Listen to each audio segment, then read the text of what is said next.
it is the middle of festivities. Happy Hanukkah, Merry Christmas, and anybody celebrating anything needs to do so joyously. That's what we're all about. This is a program where we're going to talk about the movies that open on Boxing Day, the big day of the movie year. Now, 6 big films this year, including a couple that are perfect for children. My name's Alex First. This is First on Film and Entertainment. The one and only Jackie Hamilton is here, Peter Krause and Dave Griffiths. And Greg King, I reckon Greg's probably stuck somewhere imbibing, shall we say. So we're thinking of you, Greg, and you've thrown a few scores at me for the movies we're going to talk about. So your presence is already here.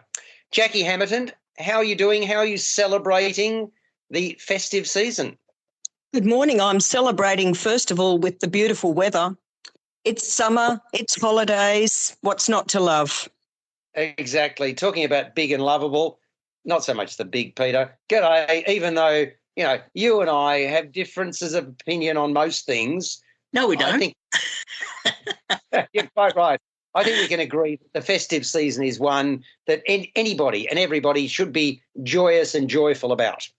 Absolutely. It's a great time of the year to celebrate.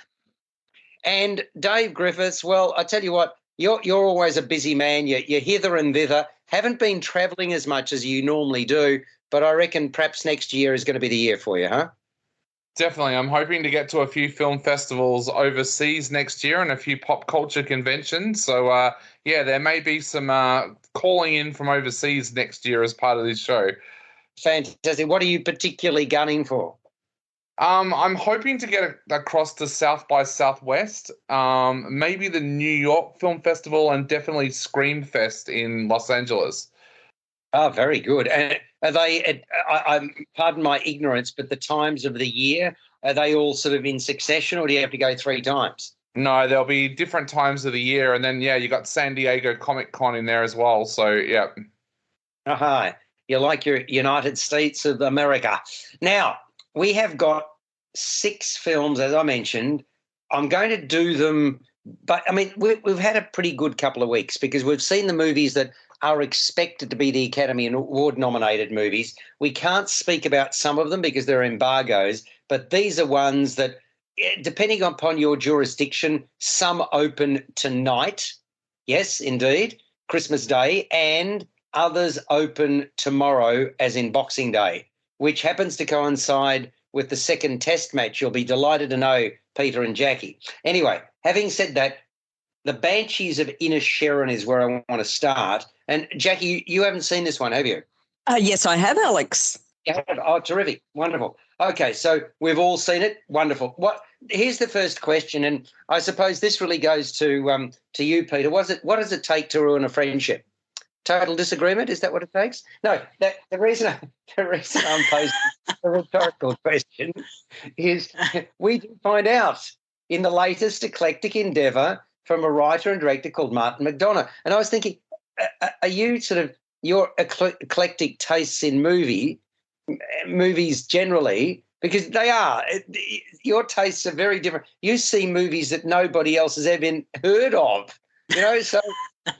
and you call them world beaters, and I'm thinking something else needs to be beaten. No.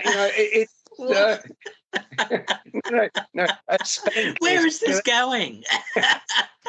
It's going off the rails very, very fast. Yeah, absolutely. And that was a film this year, Off the Rails. Thank you. It was. Martin McDonagh has a strange way of looking at the world. So does Peter Krause. That's what I'm getting. We all have our own perspectives, Alex. Correct, we do. And that sensibility has been the hallmark of McDonagh's canon of films, which includes wonderful product like In Bruges, 7 Psychopaths, and 3 Billboards Outside Ebbing, Missouri. Who would have even thought of that as the name of a movie? You'd sort of think, oh, well, come on, it's too long. It's like, it'll never even fit in a business card. But great film. And the Banshees of Inisherin continues that trend. And I should, I suppose, start by saying that Inisherin is a made-up name for where this film is set. It's a small, picturesque island off the coast of Ireland. Now, have any of you, Jackie, have you been to Ireland?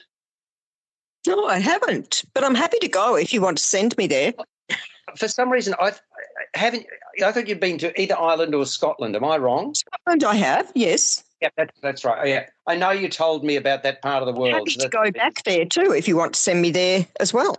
Yeah, very good. Well, I mean, we've got a lot of research. Of course. Well, we've got a lot in common with the Irish, Dave. I mean, some of the best products that we've seen out here have been Irish footballers, of course. And myself. And are you Irish? I am. My family arrived in Ireland as Scandinavian Vikings and stayed there. So, yeah, I directly came from Ireland. Wow. But you were born here? I was, yep. But other members of my family were not, yep. Peter, I'd call you double Dutch, not Irish. Thank you very much. Very good. Okay, so you've got... now, yeah, I'm not... I think I should have my lawyers on standby. I have a feeling I'm going to get a great class action out of this call. No doubt. Exactly. And seeing we're paying you the big dollars, you can in fact, Jackie's well aware of this because I quadrupled her pay last year, didn't I, Jackie? I was very generous. Absolutely. I'm as rich as I was then. Correct. No. We enrich your life. That's what you're really saying, isn't it, Jackie? Oh, thank you, Rich. Okay, leave poor Peter alone. This is supposed to be festive, joyous season, you just said. It is. We're metaphorically sticking a few daggers in, that's all. Nothing to worry about. Now, Dave, how do you pronounce the character that Colin Farrell plays? Is it Pedrick? Yeah, well, I would say Pedrick, which is the way that they pronounced it through most of the film. But I know a couple of other Irish people that have actually looked at that and said that it's said as Patrick. As in Patrick with a D. Yeah. See, my name in Irish is actually Dafid, which is Dafid. So, yeah, they do that with Anglo names. Yeah, well, again, this is pronunciation is everything, and I usually make a meal of it. Having said that, let's call him Pedrick or Padrick. And you've got Padrick, played by Colin Farrell, and you've got another character called Colm Doherty, which is the Brendan Gleeson character in this particular picture, which is terrific. They're the two stars, and they've been lifelong friends. But now, for no apparent reason, and I mean that, suddenly Colm Doherty wants to sever the link between them. He wants nothing to do with Pedrick. He doesn't even want Pedrick to address him. Very unusual behaviour. I mean, I've certainly never heard of anything like this in real life. Have any of you? Where somebody no, it's weird. It is weird, isn't it? Yeah. Yeah. Okay. So given how weird it is, we need to find out why, which we do in this movie. So, I mean, the island's a buzz because it's a very small island and, there's a pub on there and people gather there on a daily basis. But the first question everyone asks is whether the pair had been feuding. And the answer is an equivocal no. So fortunately, early on, we do find out why you've got Colm Doherty deciding to ditch Pedrick as a friend. But as extraordinary as that is, it's nothing compared to the consequences of Pedrick continuing to engage with Colm Doherty. Because Doherty's a composer and a fiddle player. And he goes to extreme lengths to see his wish of not fraternising anymore with Pedrick fulfilled. And then you've got Pedrick's sister, called Siobhan, played by Kerry Condon, whom he lives with, seeing up close and personal, what an impact this edict is having on her brother. And she really doesn't like it one little bit. I mean, it's such peculiar behaviour. It's affecting him in particular, and he can't understand why it should be so. Beautiful that it is, I must say, that Inisherin is a lonely and isolating place. I mean, this little island, and Siobhan sees her life slipping by. So she's got a rather important decision to make during the course of this picture. And there's a subplot involving a somewhat dull resident and drinking companion of Pedrick, Dominic Kearney, played by Barry Keoghan. And he's also got a policeman father on the island. I'm not quite sure why you need a policeman on there, but the father's name is Pedar and is played by Gary Lydon. So what you've got a situation here is that Dominic Kearney, this rather dull resident and drinking companion, often blurts out the wrong thing, while his father, the policeman, has issues of another sort. And then there's the island's resident witch-like ghoul who creeps out Pedrick. So it's a rather remarkable character study, The Banshees of Inisherin, of interpersonal relationships. And it's the interplay that makes the movie as good as it is, Jackie, isn't it? Yeah, good. Yes, it sort of headlines quirky, really. I don't think I've ever heard of such a weird, and it's quite a slim story. There's not, it doesn't have a lot of variation, but I don't think I've ever heard of such a weird, brief story plot as this. And that was my big problem with it. There's a lot I like about it. You saw that as being the fact that it was a bit out there, a lot out there, that troubled you, did it? Because, I mean, originality, this has got all over it, hasn't it? Yes, but I was pretty disgusted by it. Not just the idea of it, but the fact that he went ahead and did it. Mm-hmm. So I was pretty disgusted by it, and I also didn't really believe it. There were two things I didn't believe. I didn't believe the premise of why Colm didn't want to talk to his friend of probably his whole life ever again, because their conversation was as banal as his conversations with any of the other people at the pub. What was it about Pedrick's that was so much worse? Nothing. And I didn't really believe the story about him wanting to be or believing he could be, if he stayed away from his friend, he could in fact become a brilliant musical score writer for the fiddle. I mean, what gave him that idea? And then when he did one, it was basically barely even mediocre. So how could that be enough reason? There wasn't enough reason to do what he did. I'll give you a rationale.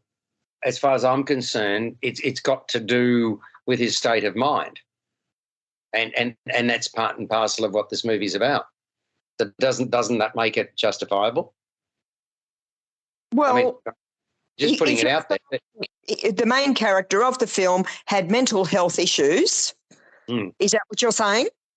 I am. I'm trying. I know you're being circumspect. I am too, because I'm trying not to destroy this for anybody. But yeah, I mean, that's the essence of it. I mean, obviously not everybody is going to react the way he has, and we've already said it's a very unusual way to react, and that's indicative that there's something else going on, and it's got to do with his mind. The community on the island supports Colm by saying, "Oh no, Pedrick, you better stay away. Don't be an idiot." So they turned basically. Well, I think they do that because of the consequences of not adhering. Well, okay, so Colm needs help. Let's help him. Okay, yeah. Look, it's a reasonable point. Peter, can you answer Jackie's claim, or do you feel the same way? No, I really love this film because it is so multi-layered and has metaphors in it which are very important, which you need to understand as you're watching the film. For a start, the film is set in 1923, and we are given a few allusions to the idea that there's an Irish Civil War going on the mainland. So that has possibly been transposed to what is going on in this island in a more subtle sort of way. Secondly, the notion of banshees, which are women who sort of herald the death of a family member or of something awful or disastrous happening, the idea of this friendship breaking up, I think, reflects this whole notion that that period of time, 1923 in Ireland, was a difficult period of time for a lot of people because of their differing allegiances. And so I thought the friendship between the two main characters was very cleverly presented insofar as that it had broken up, and we're given clues as to why. I was very impressed by this film. Martin McDonagh is a terrific director who really understands the human condition and really is able to evoke a lot of underlying themes and ideas quite readily. Yeah, I mean, Jackie, not the, obviously you've got a different opinion, but I really agree with Peter in this one. I think he's quite a genius. When I know there's another Martin McDonagh movie coming along, I hang out for it. There are very few directors that I've got the highest of regard or higher regard for. Okay, I know they can be violent movies, and some people don't like that aspect of it, and you've alluded to, without mentioning that word, that there's an inference there in terms of what you're telling us. Did you find nothing of merit? Did you think the acting? Because I thought the acting was outstanding. The acting is outstanding. Not. I think the acting of the entire cast, and in fact, what I would say is some of the secondary characters are actually even more interesting. The publican, the policeman, the sister Siobhan, the donkey Jenny. they're great characters. Jenny, that's a great point. Who would have? But that's what I'm saying. The sensitivity of a director to think about a donkey in the way that the donkey's positioned here. I thought that was a stroke of genius again. No, genius is a big word. It certainly adds to the film for sure. And I also think that the setting on this island is not just brilliant in itself for its sense of isolation, but it explains why there's this deep camaraderie between everyone, especially at the pub, and, what their links are in the sense of community and why Siobhan's moves are very relevant and those sorts of things. So the island itself is it's brilliant to look at, and it also explains that a lot that the characters have between them. Yes, indeed. Now, Dave, you've heard two sides here. Which side do you come out on? Look, I really see Martin McDonagh as the modern day Shakespeare. I loved this film. I thought it was an absolutely brilliant film. I thought part of the relationship between the two men was an analogy of what happened in Ireland in later years, where you had two groups of people who previously lived together happily, suddenly not wanting to talk to each other. And in doing so, there were some of those groups that said, if you come near us anymore, we'll set fire to our own house and things like that. So I thought that was an analogy of what's happened in Ireland over the years. I've also heard another person say to me that they thought that perhaps Colm had a brain tumor. So there's some theories out there, but for me, it was an analogy of what's happened in Ireland over the years, where you did suddenly have kids who were best friends suddenly being told, no, you can't talk to that friend anymore because you're better than him. So, yeah, that's the way I viewed it, but I thought it was an absolutely brilliant film. Yeah, I mean, I thought Farrell was riveting as this sort of man perplexed by he just won't let go of his desire to maintain his strong association with his best mate. I mean, that and Gleeson is ideally suited to fill the role of a man who's made up his mind, and yet the basis of that decision points to what Jackie alluded to: mental health issues. Yeah, or a brain tumor.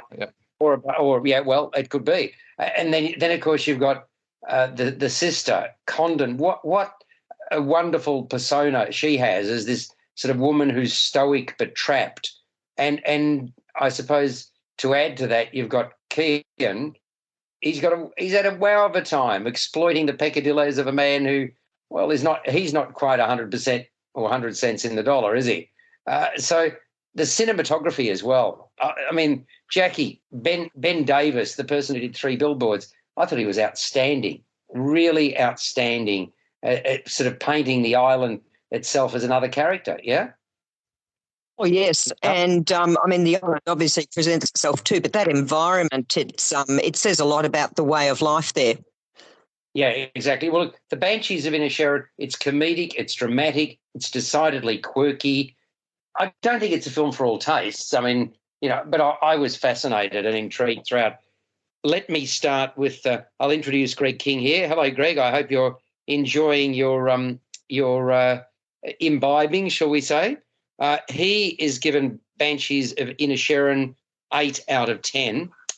Where are you with this, Peter? A great film, and also I want to commend the music score by Carter Burwell, and 9 out of 10 from me.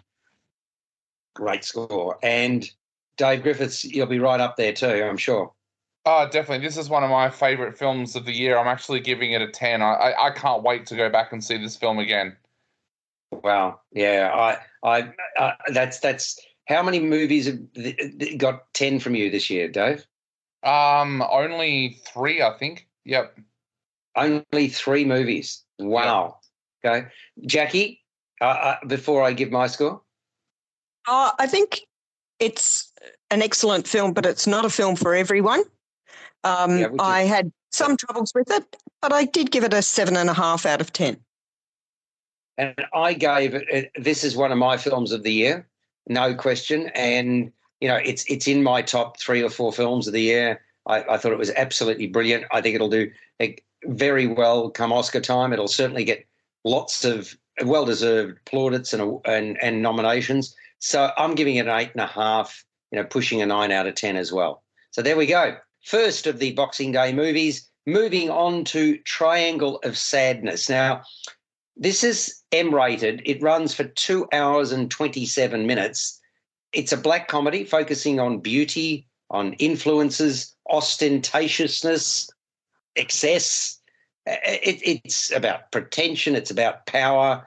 And it unfolds in 3 parts. And it's written and directed by a Swedish auteur in Ruben Östlund. We're initially introduced to a model called Carl, played by Harris Dickinson, and an influencer called Yaya. A very sad story there, played by an actor called Charles B. Dean. And I may as well mention it now. Unfortunately, after making this movie, and this was sort of her breakthrough hit, if you like, Charles B. Dean died. So, I found that just staggering. Very, very sad. She was raised in South Africa, South African born, and it was quite tragic. She died after contracting a viral infection, having had her spleen removed following a car accident in the year 2008, apparently, and that made her more vulnerable to the risk of serious infection. So that's what I read about her. But look, this couple, the model Carl and the influencer Yaya, Carl calls out Yaya for always expecting him to pay for her meal when dining out, although making out beforehand that she'll even up the score. So basically she'll say, no, it's all right, I'll pay for it this time. That's what she says she'll do, but she never does it. But as Yaya reveals, there's more to it than that.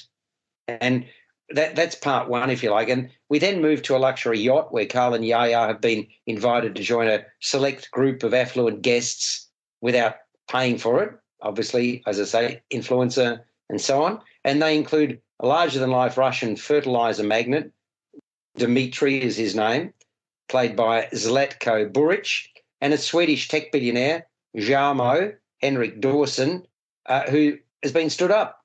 There's going to be a lady involved, but he's made it clear that it's not going to happen. And then there's this distinguished elderly British couple called Clementine and Winston, played by Amanda Walker and Oliver Ford Davies. They surprise Carl and Yaya, and I've got to say us, the audience, with how they've actually made their money. And among others, there's a stroke victim called Therese, played by Iris Bourbon, who's lost the power of speech, apart from repeating the German phrase in den Wolken, which translates to in the clouds. And those directly servicing the passengers are given a rev up by the vessel's steward, played by Hannah Oldenburg, to ensure they maximise their chances of receiving big tips. And at the same time, this steward is struggling to get the captain, played by Woody Harrelson, to attend to his duties. And he's locked himself into his cabin. And he's on a bit of a drinking binge, shall we say. Things quickly go from bad to worse when they're confronted by a fierce storm and more, shall we say. And finally, the third part, several of the passengers, including Carl and Yaya and members of the crew, find themselves on an island without supplies. And unexpectedly, the person that they call the toilet manager, Abigail, played by Dolly de Leon, arrives with limited provisions and takes on a rather a new role. So this film, the Triangle of Sadness, it's a hoot. You never know where it's heading, what's going to happen next. And the title, I've got to say, I hadn't heard. Had any of you heard of the term Triangle of Sadness before this movie? Anybody? No.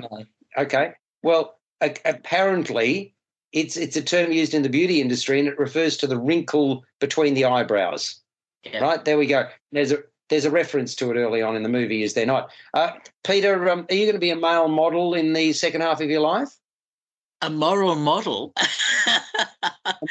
a male model. No, I was thinking of a way to introduce you, and I was just thinking, you and Carl, the two of you, my friend. I don't know how to answer that, but what I can say, this is an absolutely brilliant film because it is full of political and social commentary. In fact, a subtitle for the film might be "Eat the Rich with Redemption."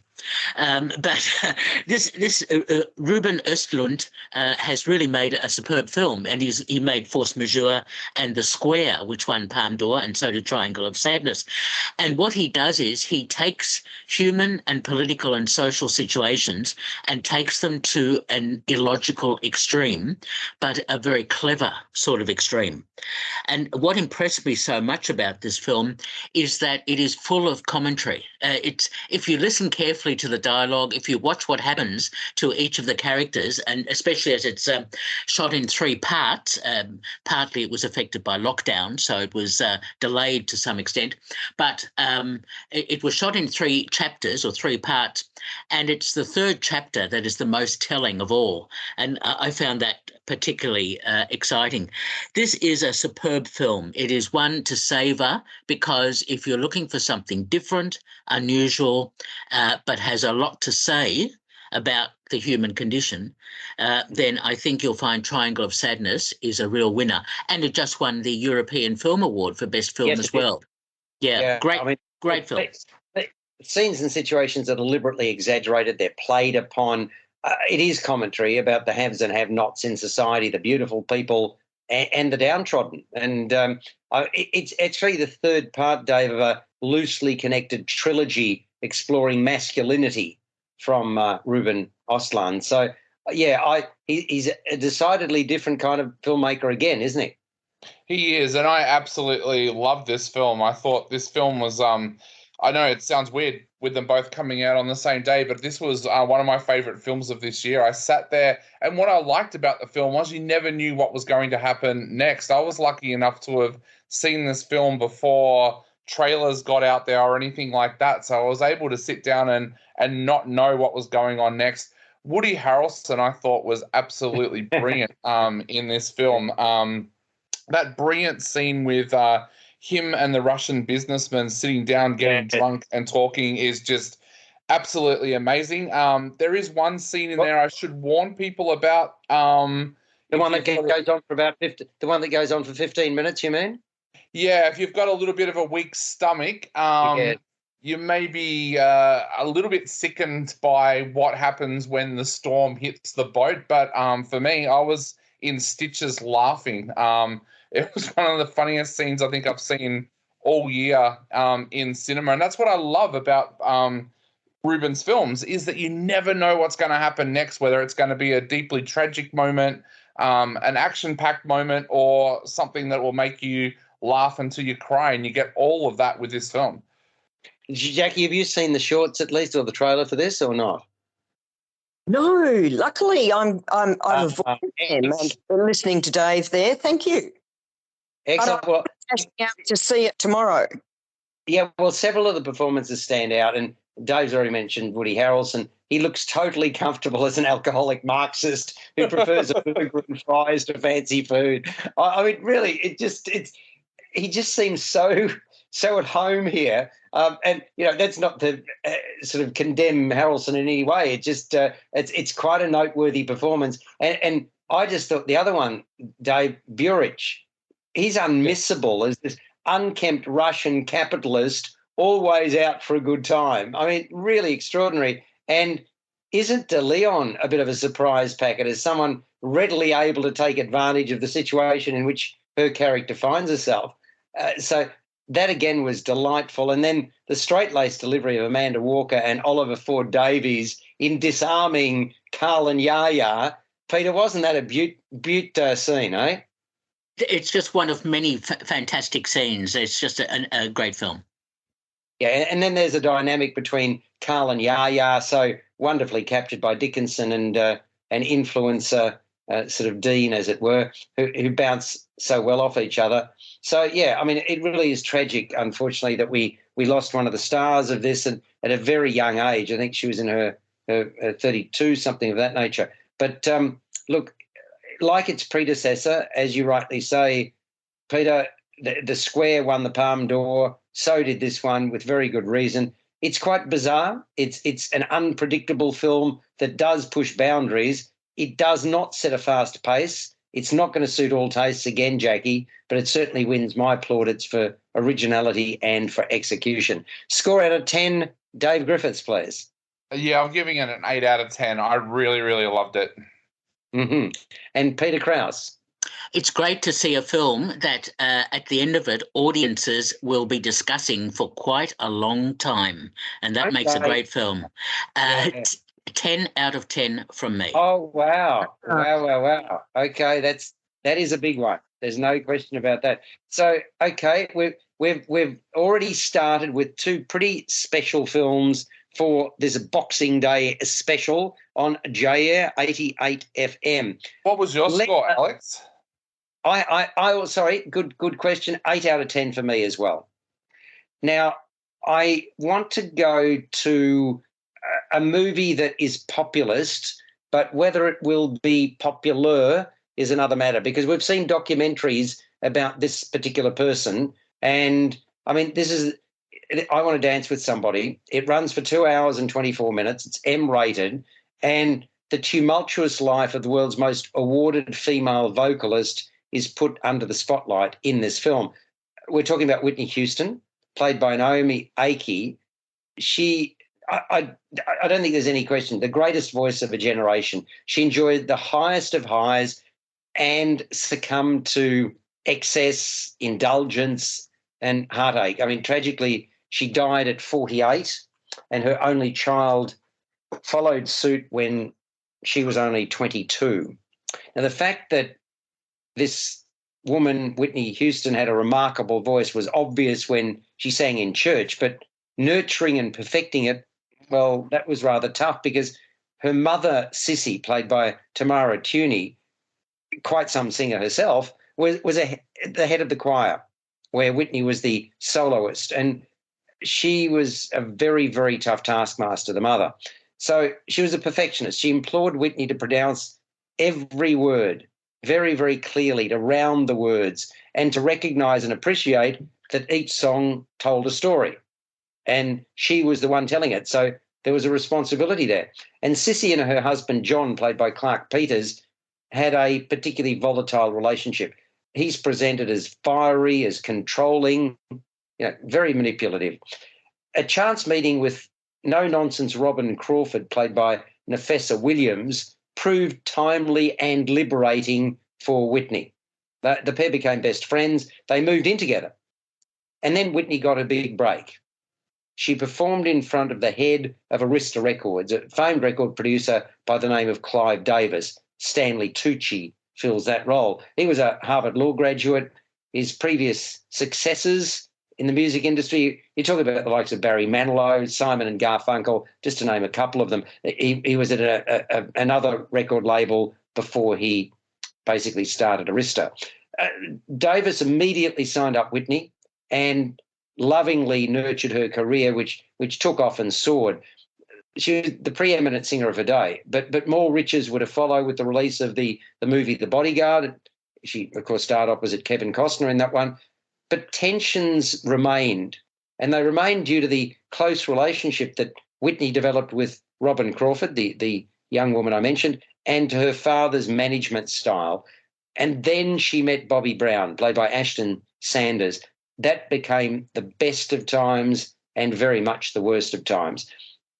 Soaring above all of this, though, in this biopic written by Anthony McCartan, who was the man behind Bohemian Rhapsody, is Whitney's big voice, her extraordinary ability to reach notes that others could only dream of.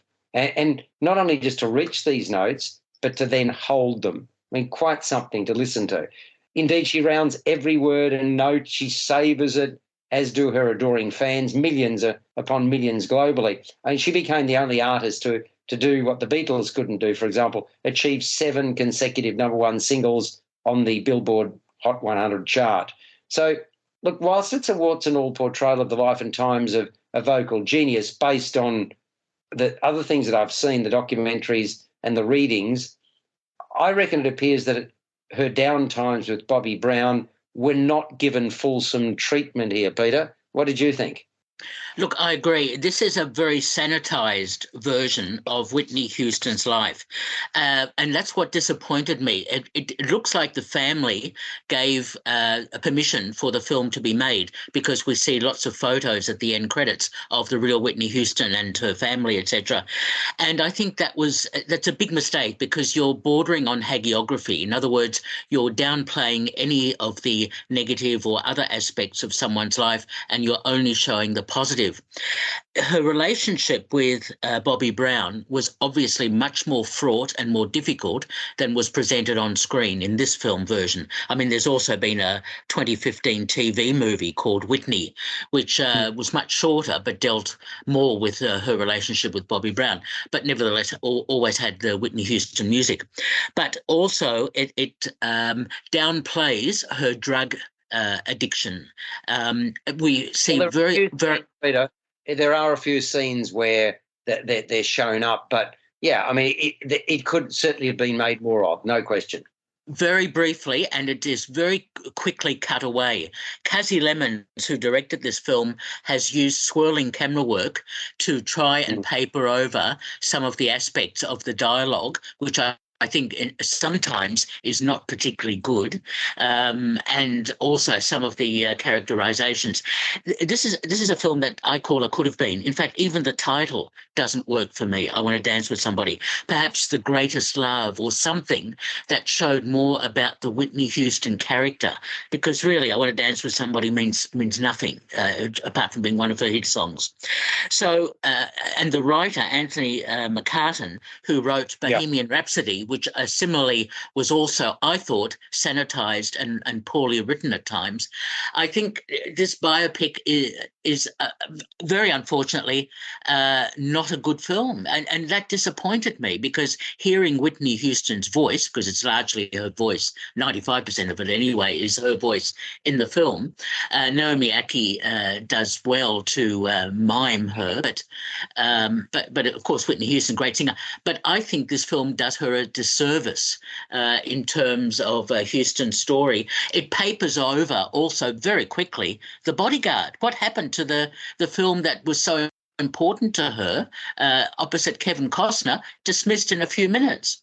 I mean, it's just, and she was in 2 other films as well. Look, there's so much that was missing in this film that I was very disappointed by the end of it. I thought it was going to be a much better film. Well, I mean, Naomi Ackie brings emotion and gravitas to the role. As Whitney at her best, she is a shining light. At her worst, a broken shell.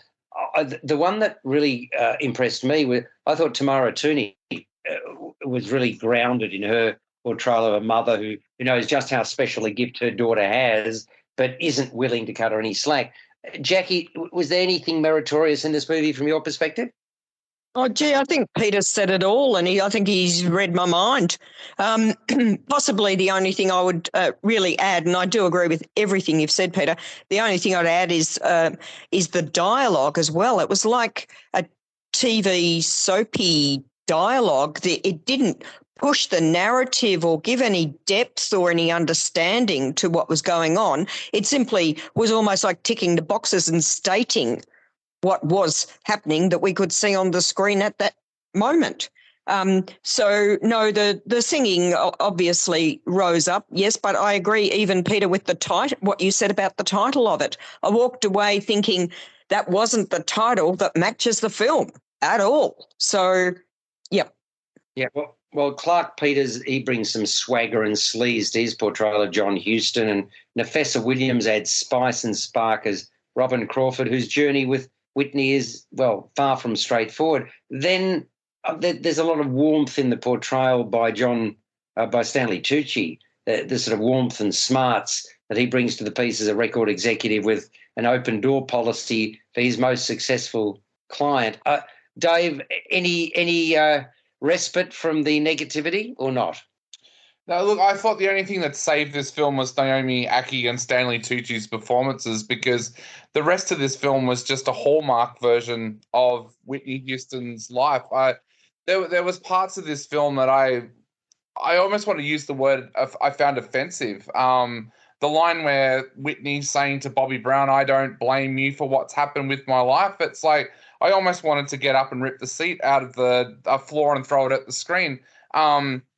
This film, I know her family wanted this to be a film that looked at the legacy of Whitney Houston and her music, but you've also got to go back and take the bad with the good. This is a performer whose career was tragically, and life was cut short by drugs and abuse in her life. And to not show that, I thought was very, very disrespectful to her legacy and also to other people who have been through similar things. And they couldn't even bring themselves to make reference to the fact that her daughter had passed away either at the end of the film. I thought that was very, very disrespectful. But I guess this is what happens when you get a family wanting to put together a movie about somebody's legacy. They don't want to show that dark side. But I think we needed to see that, because I think this ends up being a film that feels untrue. It feels very hallmarky, and like Jackie said, the dialogue in this sometimes feels like Days of Our Lives. The scene where she's told that she can't see her girlfriend anymore, so she just turns around and says, "Okay, Daddy." It just doesn't ring true. Like, there must have been inner turmoil inside Whitney Houston at moments like that, and it just does not come through in this film. Well, look, I also thought it became unnecessarily stretched. It did not need to be the length it was, especially in that final half hour. My involvement waned somewhat during that particular period of time. I should, before we give our scores, I should mention that in terms of, because I said that our good friend Greg has given us some scores at least. Triangle of Sadness, he gave an 8 out of 10 to as well. For I Want to Dance with Somebody, he gives it a 6 out of 10. Dave, what are you giving it? I'm giving it a 4 out of 10. Wow. Jackie? Yes, for being tedious and superficial. I actually did not enjoy I Want to Dance with Somebody. I gave it a 3 out of 10. And Peter Krause? I wish it was a better biopic, and I wish it was more dramatically charged than it was. Because of Whitney Houston's wonderful singing, her soundtrack and music is so great. I'll give it a 5 out of 10, but I'm being a little generous, I think. Yeah, I enjoyed it more than you, all three of you did. I'm giving it a 7 out of 10. So that's I Want to Dance with Somebody. This is the Whitney Houston story. The Lost King. 108 minutes, Philippa Langley, played by Sally Hawkins. What a brilliant actress she is. I can't think of one movie that she has made that I haven't enjoyed. She's this quirky, this is Philippa Langley, the character she plays, quirky, intelligent, divorced mother who suffers from chronic fatigue syndrome. She's overlooked for promotion at work. At night, at one night, she goes to a theatre production, and that night changes the trajectory of her life. She's taken by an actor, Harry Lloyd, his representation of Richard III in the Shakespeare play of the same name. And as a result, what happens is that Philippa Langley starts researching the late King of England, right, Richard III, reading all she can about him. She determines that he's been misrepresented as a murderous villain. So at the age of 32, he was killed in the Battle of Bosworth Field. That was the last decisive confrontation in the War of the Roses, and it actually marked the end of the Middle Ages. That was back in August 1485. In her quest to find out more about Richard III, Langley, who was in her mid-40s, joins a passionate group of acolytes, members of the Richard III Society. Yes, there is such a thing. And one of the question marks surrounding the king is where he was buried and how his body, which has never been recovered, was actually disposed of. Now, through her driven sleuthing, Langley defies cynicism, popular and conventional thought, and academic establishment to actually solve this mystery. Yep, somehow she manages to do it. Her steadfast companion throughout, none other than, yep, you guessed it, Richard III himself, as represented by the actor who played him in Shakespeare's play. It's Richard III's apparition that appears only to her, to Philippa Langley, throughout her quest to uncover the truth. So, yep, she sees Richard III. It's been written by Steve Coogan, who also plays Langley's ex-husband John, and also by Jeff Pope. I thought this was delightful, a really delightful, charming film based on Langley's book, The Search for Richard III. Dave, what did you think?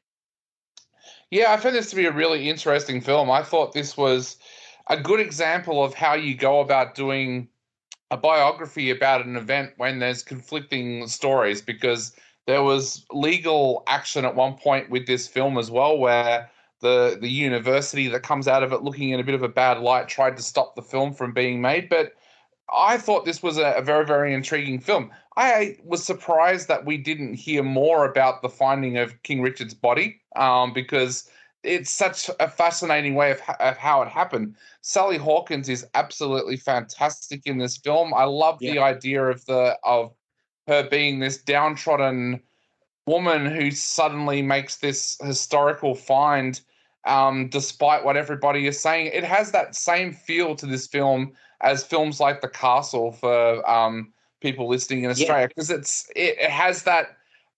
She shouldn't be doing this, but she does it, and she does it so well, and it's all because of what she believes in. So I found this to be a great little film. It's not spectacular, but it held my interest, and yeah, I just adored it. Yeah, well, it's based on Langley's book, The Search for Richard III, really adroitly directed by Stephen Frears, who worked with both Coogan and Pope on Philomena. So it's intriguing, it's dramatic, it's comedic, certainly whimsical, combining warmth with pathos. Jackie, have you seen this one? No, I'd like to see it. I hope that I've sort of whetted your appetite.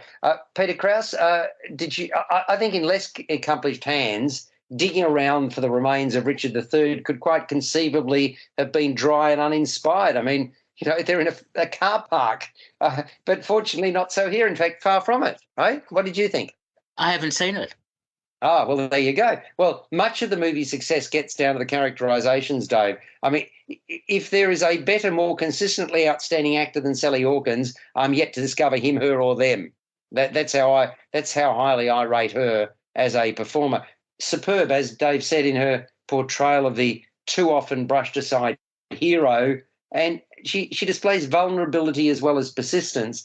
It's actually the way she carries herself, as much as what she actually does, what she says, that greatly enhances her performance. And it's interesting. Steve Coogan is presented as really personable, not as a cad who's left the woman, isn't he? I mean, it's a bit of a different portrayal.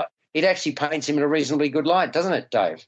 Yeah, he's an interesting character because he's kind of left his wife because she isn't into the intimate side of the relationship in the same way as what he is anymore. But even though he makes fun of her with his kids about what she's doing, about looking for King Richard, you can still tell that he kind of believes in her. But also, I think I find Coogan's screenwriting here something of a bit of brilliance as well, because they kind of play with you as the audience in that once Philippa starts seeing King Richard and he's talking to her, you start to wonder about her mental stability, but it ends up working really, really well in the film as a vehicle for her to be able to talk out what she's going through at that time and how she's feeling. So it serves that purpose as being a voice for her to talk to and an ear to listen, but also makes you wonder about her own mental state as well.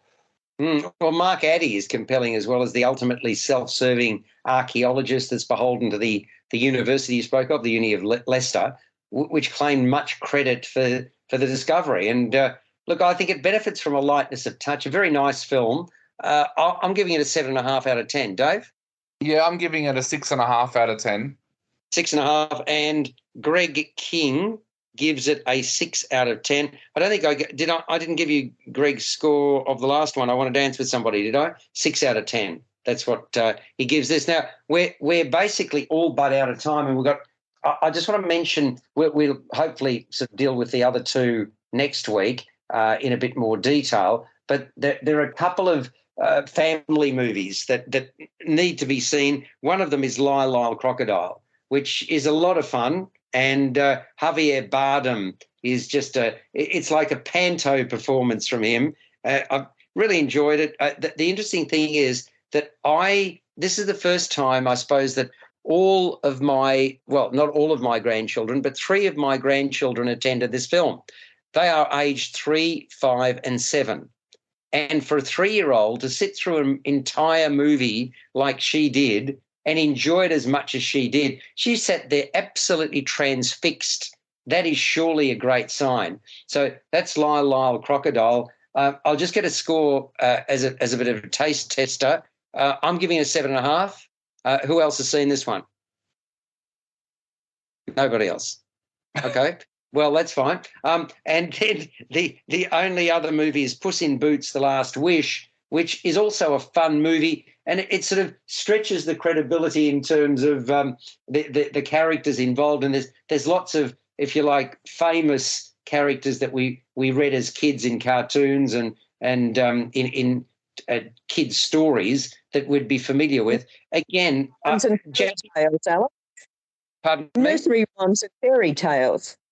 Nursery rhymes and fairy tales. They're the words that I would be looking for. It's quite a pleasant film. And again, my grandkids went to this one. They didn't like this quite as much. They were a bit restless. That's not to say they didn't enjoy it, but they got more out of Lyle, Crocodile. What would you give this one out of 10, Jackie? Puss in Boots: The Last Wish, I gave it 7 out of 10. I thought it was terrific fun and very inventive. Yeah, look, I gave it a 7 out of 10 as well. Dave, have you seen this or not? I have, and I gave it a 7 out of 10, and a very, very key scene for the very last frame of this movie to give you a little bit of an indication of what's going to happen in the Shrek franchise as well. Indeed. Yeah, gee whiz, yes. Thank you very much. Folks, it's been a pleasure having you on board. Jacqueline Hamilton. I've seen it too. Oh, I'm so sorry. I'm dissing you. Actually, that's an appropriate way to end this segment, isn't it? Peter, what did you give it? I really enjoyed it too. I thought it was a lovely journey, and I gave it 7 out of 10. There you go. So all 7s. Talking about that, you're dismissed. Enjoy your New Year's Eve celebrations, which are coming up soon. And thank you for your contributions in 2023. Folks, go to the movies, enjoy yourself, have fun, and, go Australia on tomorrow, Boxing Day. Catch you soon on First on Film and Entertainment.